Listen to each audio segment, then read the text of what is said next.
ولد الأمير الدكتور كاميران أمين علي بدرخان في اسطنبول في 21 من آب عام 1896، وفيها أتم دراسته الأولى. نفي مع عائلته إلى مدن عديدة داخل الإمبراطورية العثمانية. انتسب إلى جمعية التعالي الكردية ونشر مقالات عديدة في مجلتي جين وسربستي.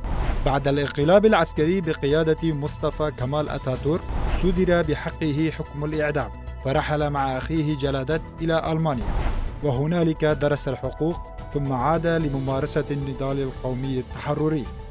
بعد إخفاق ثورة آغري ذهب مرة أخرى إلى لايبزيغ حيث قدم رسالة الدكتوراه، وعاد إلى بيروت فمارس مهنة المحاماة مشاركا أخاه جلادت في النشاط الثقافي الكردي.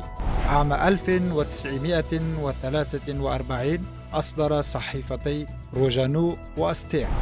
عام 1947 رحل إلى فرنسا واستقر في باريس، وأصبح أستاذا في جامعة باريس قسم اللغات الشرقية، ودرس فيها اللغة الكردية ولسانياتها.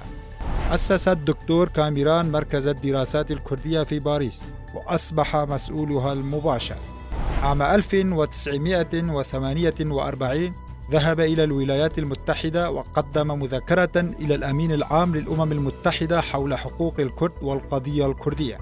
عرف من اللغات غير لغته الأم التركية والفارسية والفرنسية والألمانية والعربية، وبلغ عدد كتبه المطبوعة 26 كتابا فضلا عن المقالات.